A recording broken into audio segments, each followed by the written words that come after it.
Does democracy have a dark side? Because if I look all around the world and look at the election results, I start questioning whether my deep belief that democracy is something good is really true. And so let us explore and unpack all of this a little bit more. So let's look at what democracy actually is. And for the last couple of decades, I just heard that democracy is something good in itself. Something that we want to achieve, something that we want to aspire to. But that's where the discussion usually stopped. Democracy is just something good. But is that really true?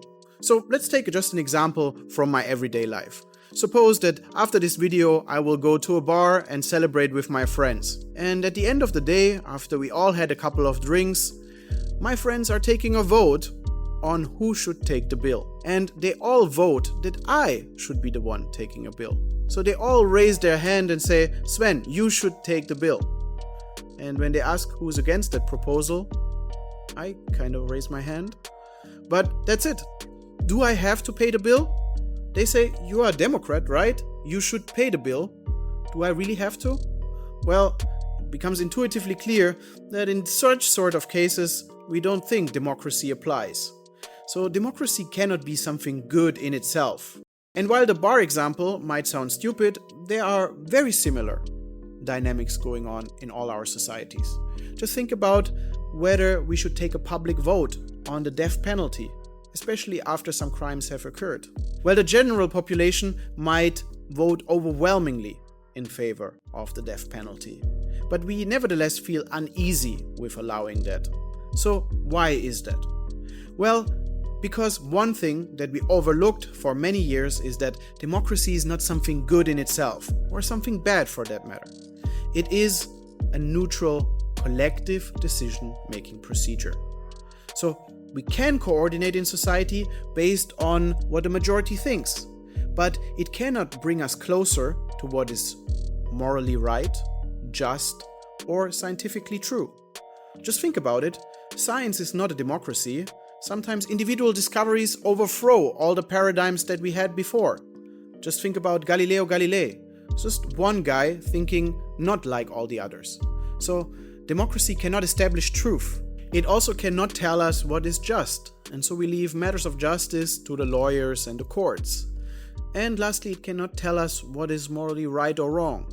Again, we leave that to moral philosophy and people like myself. So what can then democracy do?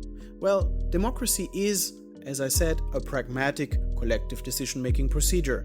In society we are many, and so in order to make plans or to make policies, we have to somehow coordinate, and what a majority thinks on certain issues might be helpful as a guidance.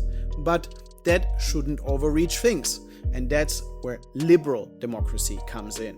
And again, people have been very much confused about the liberal in democracy. So, liberal democracy means we can only have democratic procedures, so majoritarian rule, if the rule of law is in place and if individual rights are protected. That is the holy triangle of liberal democracy. Well, not so sure whether they like the holy in that, but nevertheless. So that's the triangle of liberal democracy. And we can apply this directly to our bar case, because here my individual rights have been violated. My private property has been taken away and infringed upon. And so we can see that in such cases, democratic procedures should not take the priority. Instead, again, in a liberal democratic framework, majoritarian decision-making only comes in when the rule of law is established and human rights are protected. Only then we can make decisions as a collective. And that's not something new. Liberals have historically warned about the overreach of democracy. So Alexis de Tocqueville or John Stuart Mill, they have been talking about what they call the tyranny of majority. They thought that if we leave things to an unleashed majority, the minority will always be pushed away and there will be a tyranny of those who have current power in society, and they will use it to drive out the minority and the individual ultimately. And the modern day version of the tyranny of the majority is the illiberal democracy of the populists. And these are not my own words, these are the words of Viktor Orban.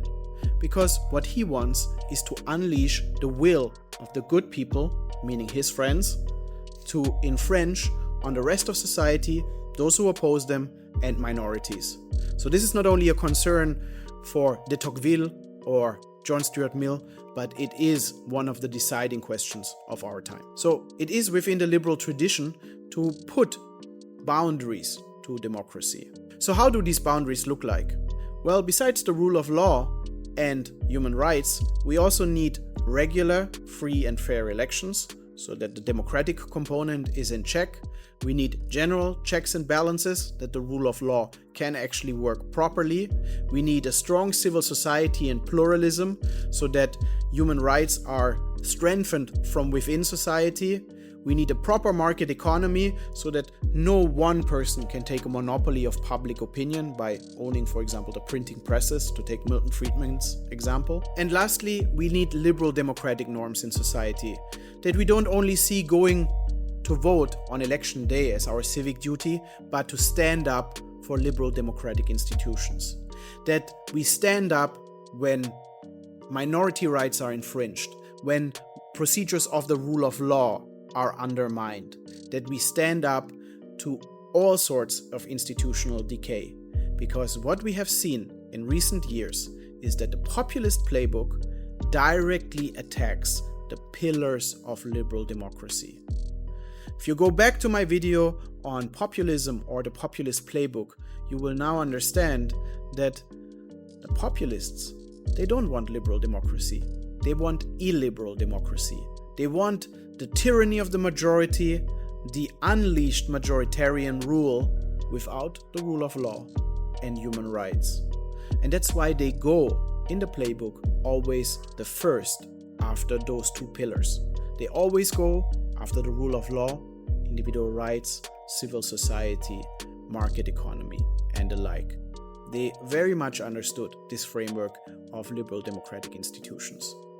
And so we have to stand up to protect those institutions. And more importantly, we have to be clear on what we mean when we say we are a Democrat. And so when you say that you are a Democrat, what you really mean is that you are a liberal Democrat, because you want the institutions to protect you from the illiberal democracy of the populists and the overreach of the good people against you and your friends. So let's be clear on who we are. We are liberal Democrats. And if you call yourself that way, I will also pay for drinks at the bar.